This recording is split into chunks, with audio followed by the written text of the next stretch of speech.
June 30th, 1944. Hollandia Airfield, New Guinea. 4 P-38 Lightnings glide in low over the jungle canopy, their propellers whispering through the thick evening air after 6.5 hours deep over enemy territory. 3 of them roll to a stop, engines sputtering, fuel gauges trembling just above empty. The pilots climb down, faces drawn with exhaustion and relief. Another mission survived, but barely. The 4th plane sits alone on the far end of the strip. Its engine hums smoothly, almost calm. When the crew chief checks the fuel gauge, his brow tightens. Over 200 gallons remain. Same aircraft, same mission, same weather. Yet this pilot, a 42-year-old civilian, has somehow used barely half the fuel of the men trained to be the best in the Pacific.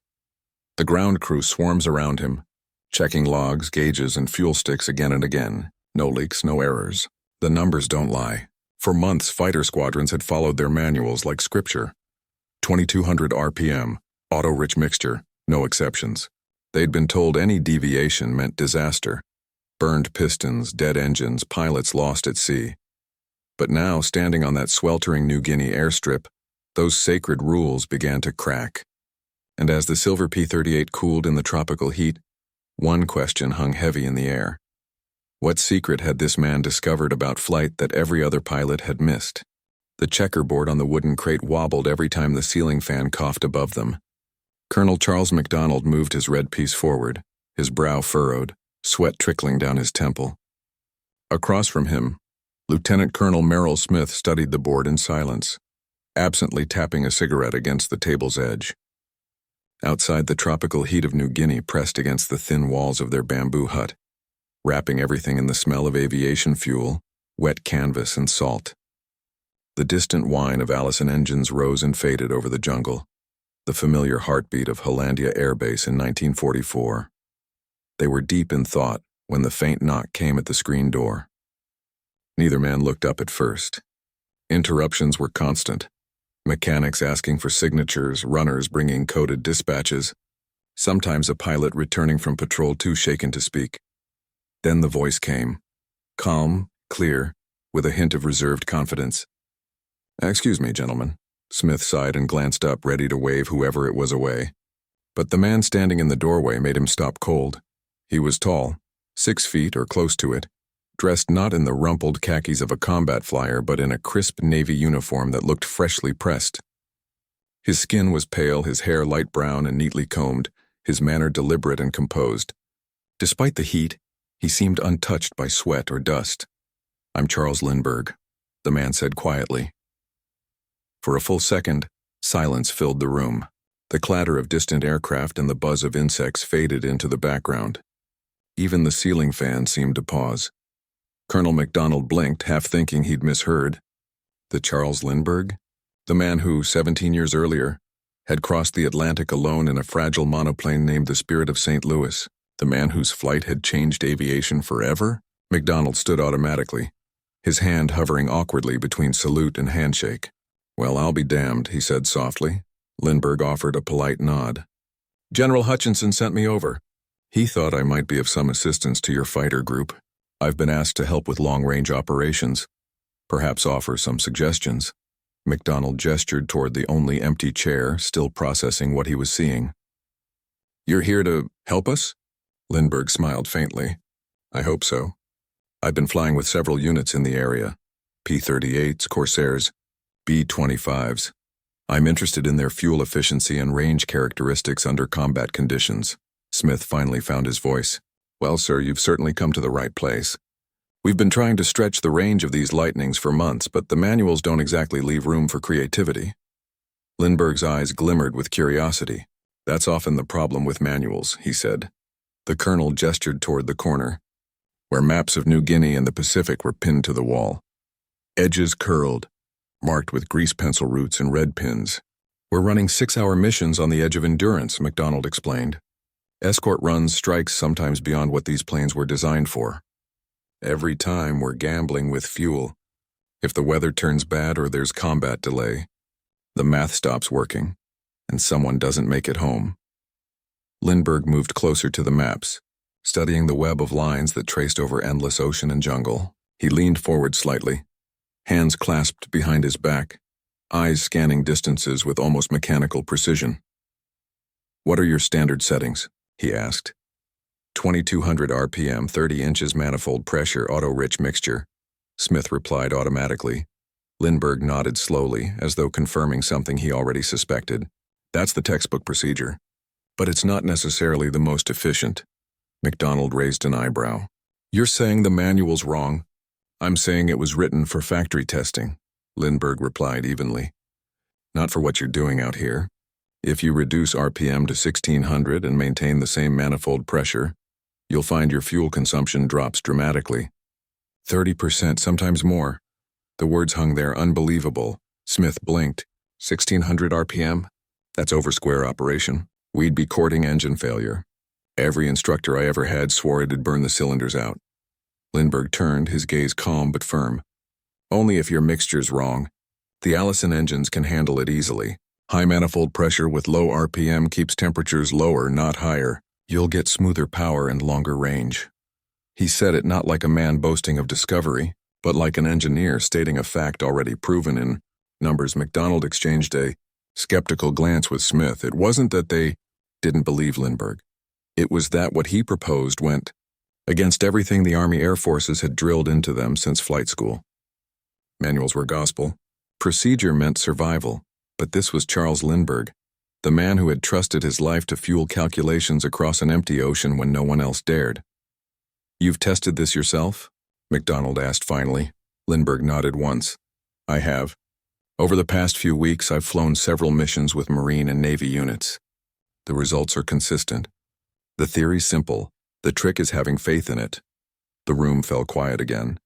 Outside, the drone of another formation of P-38s faded toward the horizon.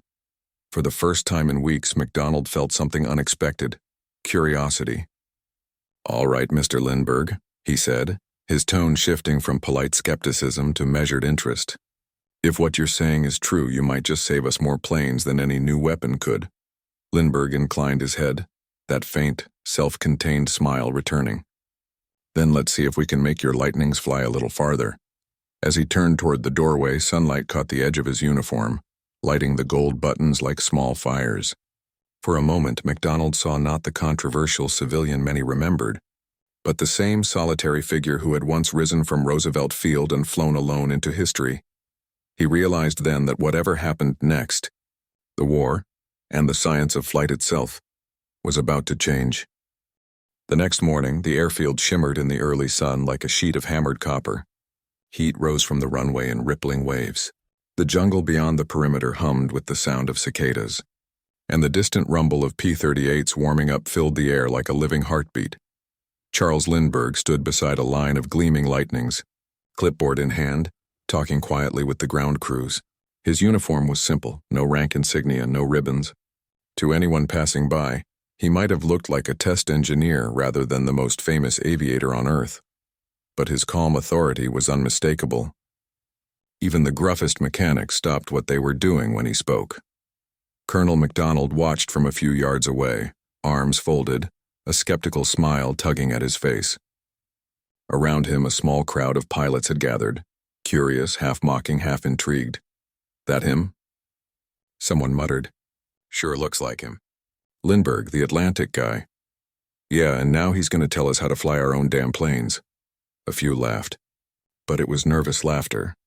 Lindbergh turned toward them, his blue-gray eyes sharp beneath the brim of his cap. "Gentlemen," he began, his voice calm and even. "Today I'd like to show you something that might save your engines, your fuel, and maybe your lives." He paused long enough for the comment to hang in the air. "We're going to take off together. Same formation, same distance, same altitude. But I'll be using a different power setting. You'll see the difference when we land." A murmur rippled through the group. Lieutenant Jim Bostwick, one of MacDonald's most outspoken pilots, grinned. "And if we blow a piston, sir? Do we send the repair bill to you personally?" Lindbergh smiled faintly. "If that happens, I'll take full responsibility. But I don't think you'll need to." Minutes later, the pilots strapped into their cockpits. The roar of engines broke the morning calm as 4 Lightnings taxied out to the strip. Silver wings flashing under the tropical sun. MacDonald watched from the operations shack as they lifted into the sky, a diamond formation climbing through the haze, the sound of their twin engines merging into a deep, steady growl. The mission was simple: a long-range patrol over the northern coast, a test run with no combat expected.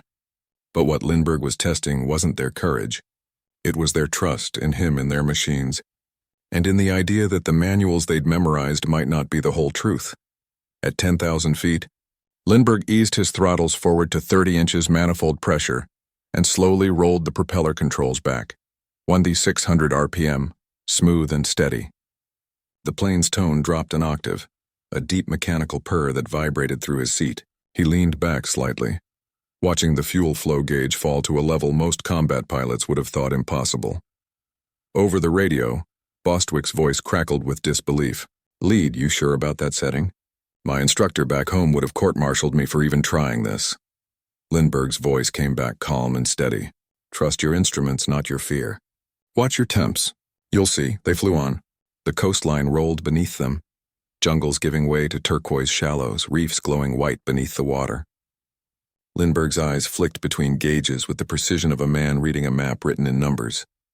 Cylinder head temperatures nominal, manifold pressure stable, fuel flow astonishingly low. An hour passed. 2. The others began to notice their gauges dropping faster than his. Bostwick again. "Lead, I'm down to 120 gallons. Lindbergh replied calmly. "I still have 170. A long silence followed, then a low whistle of disbelief. By the time they turned for home, clouds had rolled in from the sea. Rain streaked across their canopies, lightning flickering in the distance. Lindbergh adjusted his trim, throttles barely whispering. His P-38 sliced through the storm like a blade through smoke, smooth and balanced. When they finally landed back at Hollandia, the difference was undeniable. The ground crews swarmed around the planes with dipsticks and logbooks. 3 aircraft, low on fuel, just above fumes. Lindbergh's, still with over 200 gallons in the tanks. The same miracle that had stunned the base days earlier had just repeated itself under watchful eyes. MacDonald walked over, boots crunching on gravel. He didn't say anything at first, just looked at the fuel gauge, then back at Lindbergh. The numbers were irrefutable. "How?" he finally asked. Lindbergh handed him the clipboard with neat handwriting filling every line. Engine settings, fuel rates, temperatures, timings. "Because the engine doesn't care about tradition, Colonel," he said quietly. "It only cares about physics." Bostwick joined them, shaking his head in disbelief. "I flew your settings exactly halfway through the return leg. My fuel burn dropped instantly. I thought my gauge was broken." Lindbergh smiled faintly. "It's not magic. It's efficiency. Air, fuel, pressure, it's all a balance. The manuals were written to protect engines during training, not to squeeze every ounce of range in combat." MacDonald exhaled slowly, realizing the implications. Longer range meant deeper strikes, more time over target, more pilots coming home alive. He looked back at the row of lightnings gleaming in the fading sunlight. "You realize," he said, "if we start flying this way, we'll have to rewrite the entire doctrine." Lindbergh nodded once. "Then let's start rewriting it." That night, as darkness fell over the base, the pilots gathered in the mess tent. Maps and notepads covered the tables. Lindbergh stood at the front, drawing curves on a chalkboard. Manifold pressure versus fuel flow, RPM versus drag. His voice was calm but sure, translating complex mechanics into something the combat-weary men could grasp. By midnight, skepticism had turned to fascination. They were seeing their airplanes in a new light, not as noisy machines of war, but as instruments of precision, capable of far more than anyone had told them. And for the first time in months, MacDonald allowed himself to believe that maybe, just maybe, the tide of this brutal air war could be shifted, not by new weapons, but by one man's relentless curiosity and his refusal to stop questioning the rules. The days that followed changed the rhythm of Hollandia Air Base.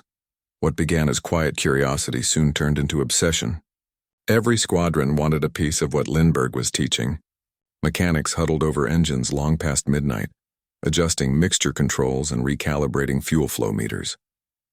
Pilots scribbled notes in the margins of their flight logs. 1,600 RPM, 30 MP. Works like magic. The mood on the base shifted from weary routine to restless energy. Even the air seemed to hum with anticipation. But there was one thing still missing: Proof under fire. Efficiency on a calm patrol was one thing. Surviving combat was another. The Army Air Forces lived by one rule. Theories meant nothing until they were tested in the chaos of a dogfight. And until that happened, Lindbergh's discovery was still just talk. That chance came sooner than anyone expected. On the morning of July 28th, the Operations Board showed a strike mission against a Japanese stronghold near WWII Atoll, nearly 600 miles from base, far beyond the normal range for a Lightning. Fuel estimates were tight, too tight. The planners frowned at the numbers. "We'll never make it back if there's resistance," one officer muttered. Lindbergh, standing quietly near the back of the tent, spoke up. "You will. If you fly the way I showed you." Every head turned. The room went silent except for the ticking fan overhead. Colonel MacDonald studied him for a long moment. "You really think your settings can get us there and back?" Lindbergh didn't hesitate. "Yes, sir. And I'm willing to fly with you to prove it." A few pilots exchanged glances. The idea of taking a civilian into a combat zone was unheard of, bordering on insanity. But MacDonald saw the resolve in Lindbergh's eyes and nodded slowly. "All right. You'll lead Blue Flight." That afternoon, 6 P-38s taxied out into the blistering heat. The air shimmered above the runway as their propellers clawed at the air, lifting them into the endless blue. Lindbergh's aircraft slid smoothly into position at the head of the formation. The sun flashed off his canopy like a signal flare. For hours they flew across the vast emptiness of the Pacific. Beneath them the sea stretched out in every direction, turquoise and gold, dotted with small islands like stones in glass. Fuel gauges dropped slower than anyone expected. Lindbergh's voice over the radio remained calm, instructional, almost fatherly. "Ease your props back to 1600. Hold 30 inches. Keep your mixtures lean. Watch your temps. Let the engine breathe." The other pilots followed, watching their instruments with growing astonishment.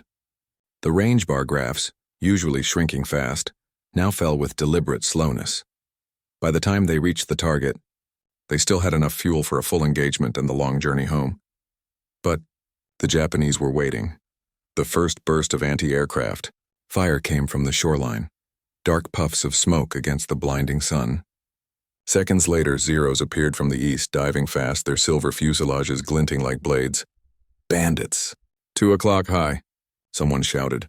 The sky erupted into chaos. Engines screamed. Guns chattered. The Lightnings broke formation, twisting and diving through the clouds. Lindbergh pulled into a climbing turn, scanning for movement. A Zero cut across his nose, close enough for him to see the red sun painted on its wingtip. He banked hard, throttling up. 38 inches manifold pressure, high 800 RPM. The Lightning surged forward, smooth as silk. The enemy pilot rolled inverted, trying to dive away, but Lindbergh anticipated him. He led the target gently, squeezed the trigger, and the nose-mounted .50 calibers roared. The Japanese fighter disintegrated in a burst of flame and smoke. "Splash 1, came MacDonald's voice, disbelief crackling through the radio. "That's Lindbergh's kill." No one spoke for a moment. A civilian, the man they'd teased as an outsider, a theorist, had just outflown and outgunned a trained combat ace. By the time the battle ended, the American formation was battered but intact. They turned for home, climbing through layers of cloud. Lindbergh checked his fuel, still over 100 gallons remaining. The others, flying by his settings, had more than enough to make it back. When they landed at Hollandia hours later, the ground crews erupted in cheers. Word spread like wildfire across the base. Lindbergh had shot down a Zero. That night the mess hall buzzed with talk. No one called him the civilian anymore. He was simply Lindy, the man who'd not only taught them how to stretch their range but had proven his method in the deadliest classroom possible. Colonel MacDonald raised a tin mug of coffee, grinning. "Well, gentlemen," he said, "I guess that settles the question of whether or not he knows how to fly." Laughter rolled through the room. Lindbergh smiled politely but said little. He wasn't one to bask in attention. Instead, he unfolded a small notebook, already sketching figures, fuel charts, RPM curves, and new equations he wanted to test next. Bostwick leaned over his shoulder. "You just shot down a Zero and you're still doing math?" Lindbergh looked up, expression serene. "Every flight is an experiment," he said simply. "The enemy just adds urgency." In the following weeks, squadrons across the Pacific adopted his methods. Mission logs showed the change instantly. Longer flights, fewer emergency landings, better success rates. Pilots once skeptical now flew Lindbergh style, their planes whispering through the sky at settings that had once been taboo. Fuel consumption dropped by nearly a third. Range increased by hundreds of miles. And most importantly, survival rates climbed. The Army Air Forces quietly incorporated his techniques into their manuals, spreading the lessons across the theater. The man who had come as an outsider had transformed modern aerial warfare, not with weapons or tactics, but with insight, the simple, elegant mastery of engine and air. Late one evening, as the sun sank behind the mountains, MacDonald found Lindbergh standing alone near the flight line, gazing at the row of silent lightnings glowing gold in the twilight. "You know," the colonel said softly, "the textbooks will call this the Lindbergh method someday." Lindbergh shook his head. "It isn't mine," he replied. "It's the airplane's. I just listened to what it was trying to tell us." The two men stood in silence for a long moment as the jungle hummed around them, the war still raging far beyond the horizon. But for that fleeting instant, a small victory had already been won. Weeks passed, and with them, the air war over the Pacific began to shift. The missions grew longer, deeper, and bolder. Where once fuel dictated every decision, now pilots talked about endurance with quiet confidence. Lindbergh's methods, once whispered about in hangars, had become standard practice. At first, only a handful of squadrons adopted the new settings. But as the results came in, one after another, the reports spoke for themselves. 30% increase in range. Engines, running cooler at combat power. Return, rates improved under adverse conditions. Each entry was more astonishing than the last. What had begun as an experiment by a single civilian was now changing the entire Pacific Theater's operational strategy. In briefing rooms from Hollandia to Leyte, officers redrew mission maps, pushing the boundaries farther than anyone had thought possible. The numbers no longer constrained them. The P-38, once criticized for its limited range, suddenly became a long-distance predator, striking targets once thought unreachable, escorting bombers farther, staying longer, fighting smarter, and everywhere beneath the noise of the war machine. One quiet name kept surfacing in the margins of reports and memos. Lindbergh's technique. Colonel MacDonald. Once skeptical, now championed it fiercely. He made sure every new pilot arriving at Hollandia learned it from the start. "It's not about flying harder," he'd tell them. "It's about flying wiser." To the men who flew under his command, the difference was more than numbers. It was survival. They returned from missions with fuel to spare. They landed with engines running smoother, cooler. They no longer dreaded the long hauls across endless water, where a single mistake could mean floating for days in enemy territory. Lindbergh had given them something invisible but vital: time. Time to fight, time to think, time to live. Yet for all the transformation he inspired, Lindbergh himself remained modest, almost detached. He declined formal recognition, refusing the comfort of rank or medals. He spent his evenings in the mechanics' tents, sleeves rolled up, listening to the hum of engines and jotting down notes on oil pressure and manifold efficiency. He didn't see himself as a hero. He saw himself as a student, forever learning from the machines he revered. One humid evening, not long before he was scheduled to return home, MacDonald found him again by the flight line. The sun had slipped behind the hills and the sky glowed in bands of violet and gold. The lightning stood in neat rows, their aluminum skins reflecting the fading light like sleeping giants. "You've done something remarkable here," MacDonald said quietly. "These men owe you their lives." "Hell, I owe you mine." Lindbergh smiled faintly but shook his head. "No, Colonel. They did the flying. I just helped them see what was already there." He looked out toward the darkening runway, his expression thoughtful. "You know, when I crossed the Atlantic, I thought that was the limit, the greatest distance a man could ever push a machine alone. But I was wrong. The limit isn't distance, it's understanding. The moment we stop questioning what we think we know, that's when we stop progressing." MacDonald nodded slowly, the truth of it sinking deep. A silence settled between them, the kind shared by men who have faced danger and learned respect through it. The sound of night insects rose from the jungle. Somewhere in the distance, a lightning's engine turned over. its low rumble rolling through the warm air like a heartbeat. When Lindbergh finally departed a few days later, the entire base turned out to watch. Pilots, mechanics, cooks, even medics lined the runway. His silver P-38 sat waiting, polished to a mirror shine. McDonald shook his hand firmly. "You sure you don't want to stay on, at least until the campaign's done?" Lindbergh smiled. "My job here is finished. You don't need me anymore." "You're wrong," McDonald said. "We'll be using what you taught us long after this war ends." Lindbergh climbed into the cockpit, pulled the canopy shut, and gave one final salute. The engines roared to life, twin arcs of flame rippling from the exhaust stacks. The lightning rolled down the strip and lifted smoothly into the sky, disappearing into the orange haze of morning. For a long time after he was gone, his presence lingered. Every pilot who eased the prop controls back, who leaned out the mixture and felt the engine settle into that low, confident hum, every one of them carried a piece of him into the air. Years later, when peace returned and the manuals were rewritten, Lindbergh's principles became the new foundation of aviation efficiency. Civilian airliners adopted his engine management philosophy. Long-range bombers used his settings as standard practice. What began as a quiet challenge to conventional thinking became the cornerstone of modern flight. He had proven something timeless: that progress isn't born from invention alone, but from courage. The courage to look at what everyone accepts as truth and ask, what if it isn't? In the years that followed, those who had flown with him would tell their stories to younger pilots. Of the calm man with the steady eyes who flew beside them into danger, who made their planes fly farther and their minds reach higher. And though wars would end and new ones would begin, his legacy endured in the whisper of every propeller and the measured rhythm of every engine tuned to perfection.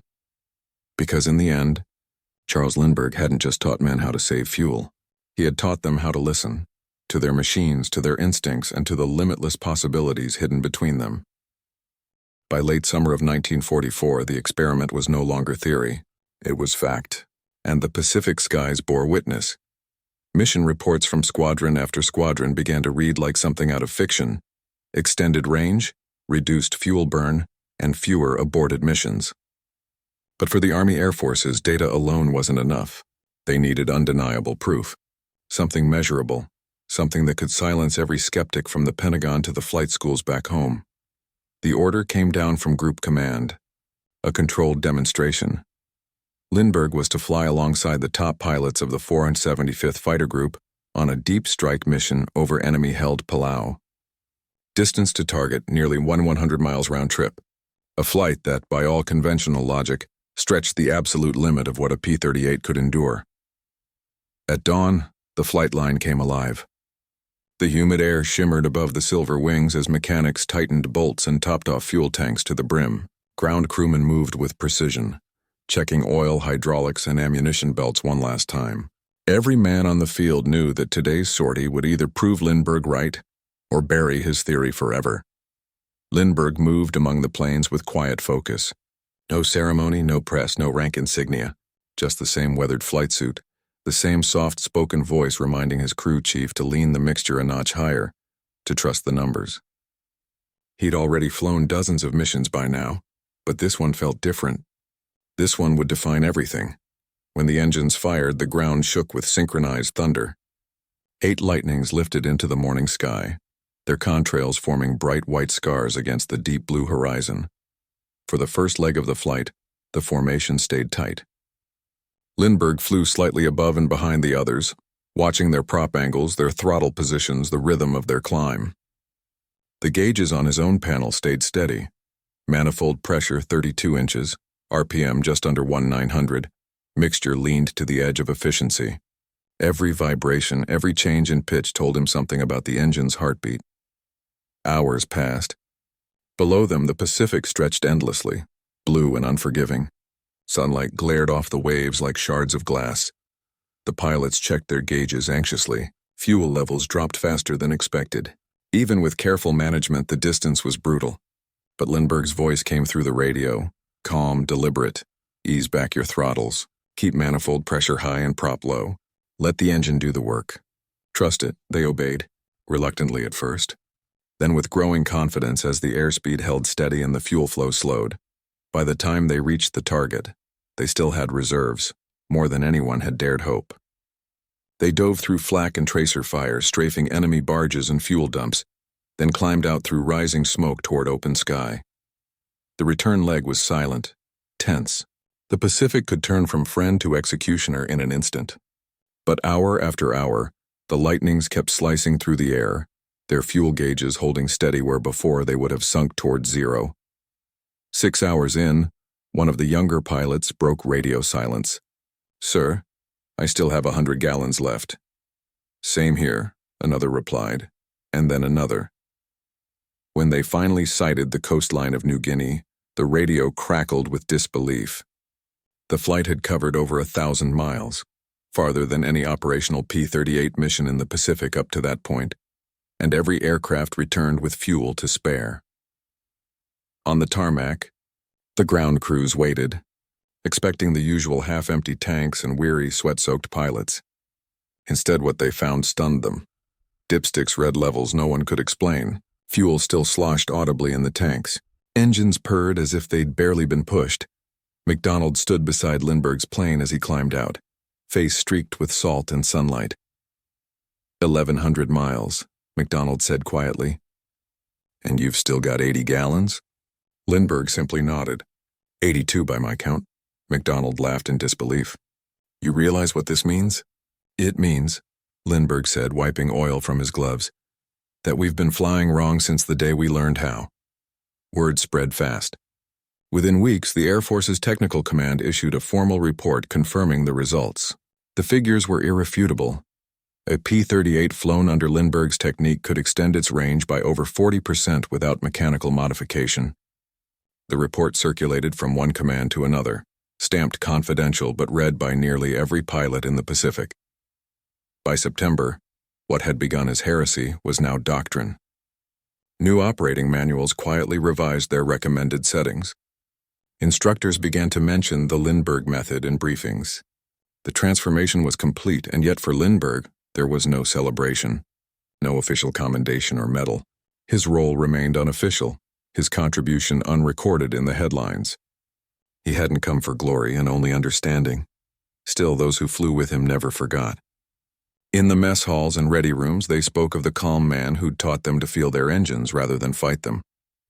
The man who'd taken the impossible, an 1,100-mile round trip in a twin-engine fighter, and turned it into routine.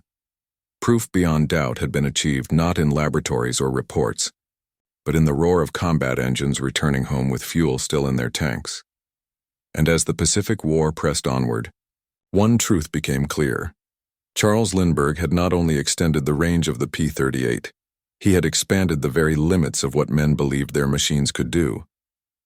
By the autumn of 1944, the Pacific War had entered a new phase, one driven not only by courage but by understanding. And at the center of that transformation stood a man who wasn't even supposed to be there. Word of the Palau mission, WWII, 100-mile flight that defied every limitation of the P-38, spread like wildfire through every airbase from New Guinea to the Marianas. Pilots whispered about it in the mess halls. Mechanics repeated the numbers to anyone who'd listen. They called it Lindbergh's miracle, but the miracle wasn't divine. It was mechanical and mathematical. In the weeks that followed, squadron commanders began rewriting their playbooks.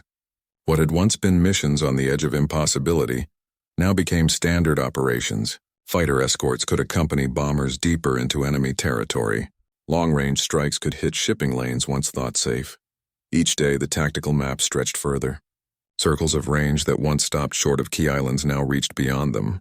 For the first time, the Allies could threaten Japan's defensive perimeter without relying entirely on bombers or carriers.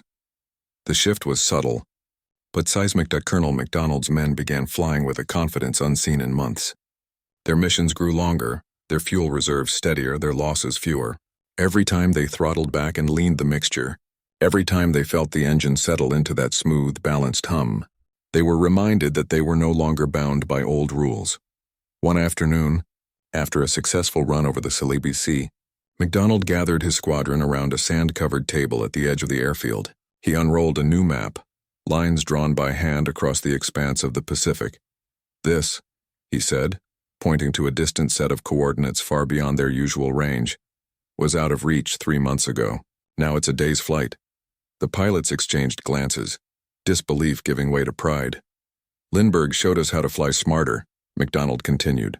And that means we can strike where the enemy thinks we can't. That's how we win this war. It wasn't just talk. Soon entire air groups were recalibrating their tactics. Bomber formations carried lighter loads but flew farther. Fighters, once tethered to short-range defense, became long-distance hunters. Every ounce of fuel saved meant another target reached, another pilot home alive.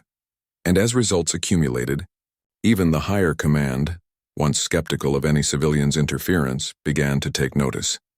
General George C. Kenney, commander of the 5th Air Force, sent a discreet but telling message to headquarters.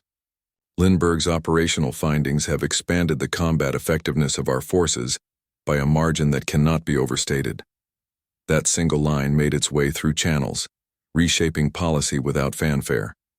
Efficiency had become doctrine, but for Lindbergh himself the shift brought little comfort. He knew he'd proven his point, yet the weight of his past followed him everywhere. Years earlier, his political views and controversial stance on neutrality had made him a pariah at home. Now, even as his methods saved lives, official recognition remained out of reach. He didn't seem to mind. To those around him, Lindbergh carried a strange mix of precision and melancholy. He spoke rarely, smiled even less, but when he climbed into the cockpit, something in him came alive, as if the machine was the one place the world still made sense. Up there, he once told a young pilot, "You can't hide behind opinion or pride. The air doesn't care what you believe, only how well you understand it." That quiet philosophy spread through the ranks as quickly as his engine settings had.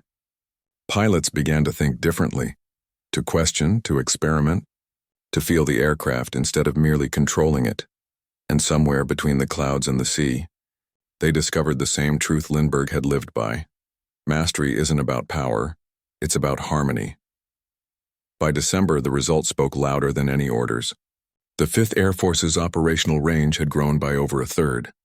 Fighter losses from fuel exhaustion dropped to near zero. Bomber crews reported increased efficiency, fewer aborted missions, and smoother engine performance under extended loads. The numbers were stunning, but the real proof came in morale. Pilots who once flew with fear now flew with faith in their machines. They returned from missions talking not just about enemy encounters, but about mixture settings, RPM balance, and fuel curves, the language of innovation born from necessity. The Japanese, for their part, began to notice too. Airfields they'd thought safe from American reach were suddenly under attack. Convoys moving through the Bismarck Sea found themselves ambushed far beyond the expected fighter range. Reports spoke of lightnings appearing from nowhere, striking fast and vanishing into the horizon before any counterattack could form. Those who studied the war's changing tides would later say it wasn't just technology that gave the Allies the edge. It was adaptability, the ability to evolve mid-battle, to rethink old truths, and in that sense, Charles Lindbergh's contribution went far beyond one mission or one aircraft. He had shifted the mindset of an entire Air Force. What began as a single man's challenge to conventional wisdom had become the foundation of a new era of aviation strategy, one where efficiency was as powerful as firepower and knowledge as decisive as courage. Standing on the flight line one evening, watching the sun dip low behind the rows of departing lightnings, MacDonald said quietly to his adjutant, "You know, they'll never put his name on a medal for this, but they'll feel his fingerprints on every mile we fly from now on." He was right, because from that turning point forward, every mission, every victory, and every safe return home carried an invisible signature, a testament to one man's belief that the greatest power in flight was not in force, but in understanding. By early 1945, the Pacific had begun to change. The Allied push was relentless now. Island by island, base by base, a chain of victories stretching toward Japan. And though few outside the theater knew it, much of that momentum had been carried on the wings of a quiet revolution, one that had begun with a man who wasn't supposed to be there at all. Charles Lindbergh had been in the Pacific for months. What started as an unofficial visit had turned into one of the most remarkable technical contributions of the entire air war. His methods had spread through every fighter group, rewritten every flight plan, and saved countless lives. But now his time there was coming to an end. Headquarters had made it clear he was a civilian. His presence on combat missions, no matter how valuable, violated every regulation in the book. Washington wanted him home. The order came through in April. He was to return to the States immediately. No argument, no discussion. When MacDonald brought him the message, Lindbergh simply nodded. "I expected as much," he said quietly. The colonel frowned. "You've done more for us than half the men in command." "And they want to send you home?" Lindbergh smiled faintly. "I was never supposed to be here in the first place, but I'm grateful I was." He spent that evening walking the flight line, the same stretch of packed coral where he'd first landed months before. The air was heavy with the smell of oil and sea salt, the rhythmic buzz of crickets mixing with the metallic ping of cooling engines. Rows of P-38s glimmered under the dim yellow lights, their propeller blades still ticking from the day's heat. He stopped beside one of the planes in his own Lightning and rested a hand on its cool aluminum skin. This machine had carried him farther than any manual said possible. Together, they'd rewritten the limits of flight. The next morning, the squadron gathered before dawn.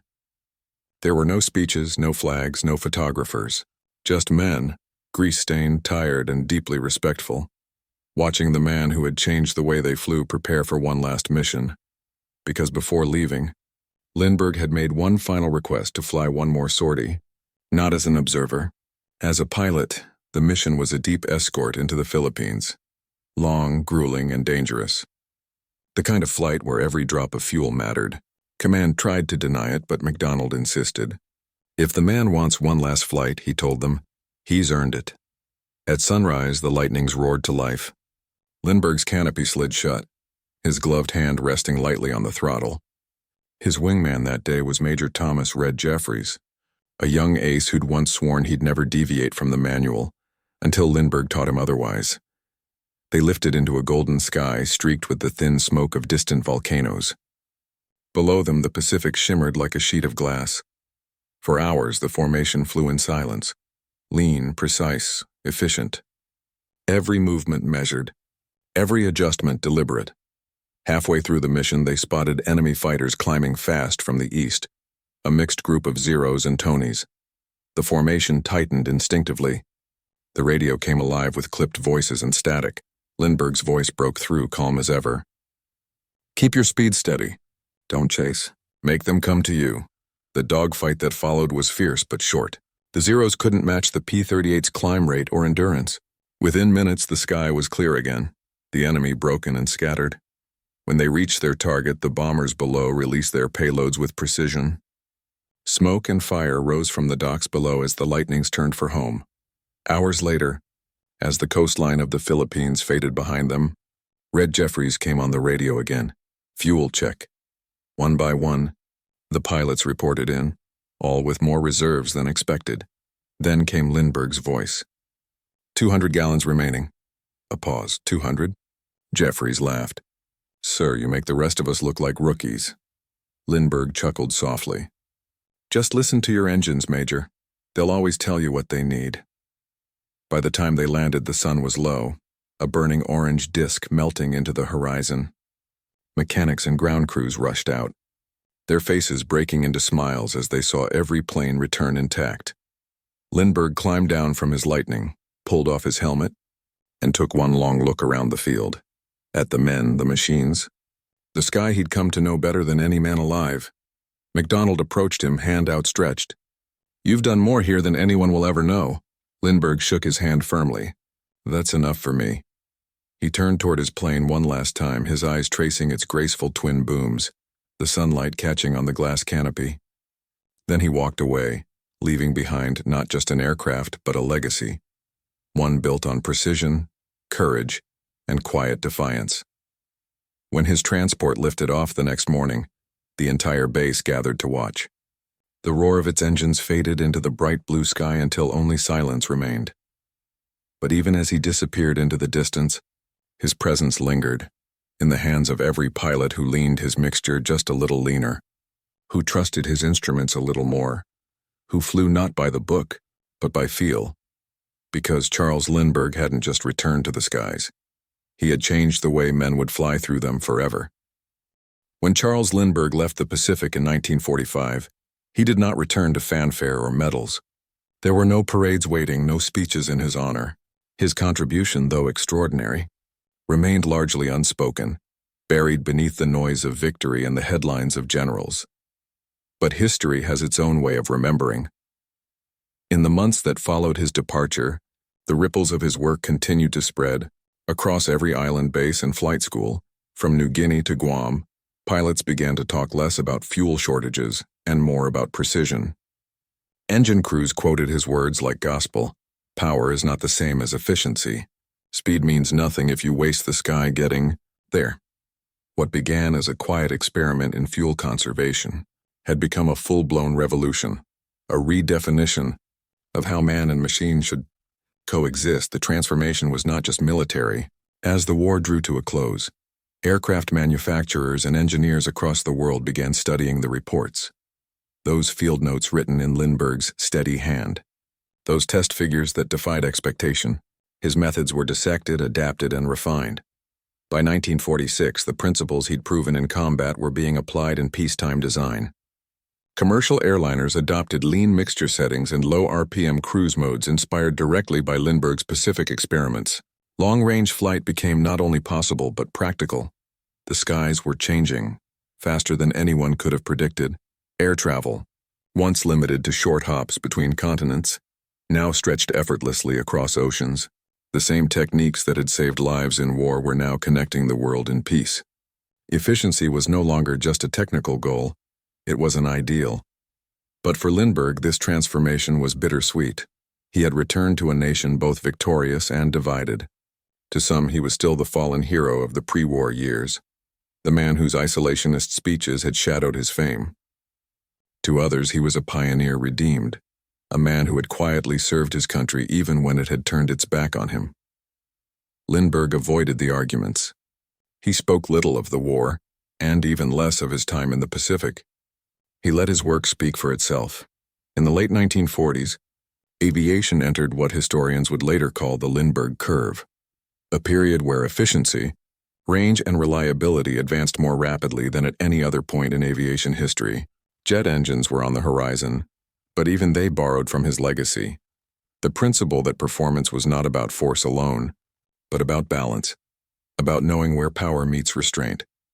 Every modern cockpit, every fuel flow gauge, every efficiency algorithm carried an echo of his philosophy. In quiet corners of airfields, old P-38 pilots who had flown with him still told stories to younger men. They spoke of a tall, calm figure who could read an engine by sound, who could sense air pressure changes by feel. He didn't just fly, one of them said years later. He listened to the airplane like it was alive. That, perhaps, was Lindbergh's greatest gift.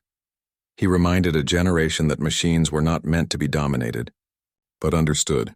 By the time jet age dawned, his ideas had already shaped the foundation of modern flight science. Test pilots applying new thrust curves, airline engineers designing transoceanic routes, even astronauts studying fuel management in the earliest space capsules, all knowingly or not, followed in the path he had carved through the Pacific sky. The revolution he began was not loud. It had no slogans, no flags. It was the quiet revolution of precision, of men learning to trust intellect over instinct, understanding over arrogance. In 1953, when Lindbergh flew aboard one of the first long-range commercial jets, he stared out over the vast Atlantic, the same ocean he had once crossed alone in a fragile monoplane. Below him, the world stretched in silence, continents connected by invisible lines of flight that his work had helped make possible. For a long time, he said nothing. Then turning to the co-pilot, he simply remarked, "Do you realize? We used to think this was impossible." That single line said everything. The man who once proved a plane could cross the Atlantic on willpower, and courage alone had now proven something even greater, that understanding could carry humanity farther than brute strength ever could. In the decades that followed, as aviation evolved from propellers to jets, from airliners to spacecraft, the engineers who studied his work saw not just equations but a philosophy, precision as poetry, efficiency as art. And though his name would fade from military records and public memory, his ideas never left the sky. They lived on in every fuel-efficient engine, every endurance flight. Every pilot who trimmed their throttle just right and watched the horizon stretch a little farther. Charles Lindbergh had not invented new machines. He had reinvented the relationship between man and flight itself. A revolution had taken place, not in factories or laboratories, but in the mind of a single pilot who dared to question the rules everyone else followed.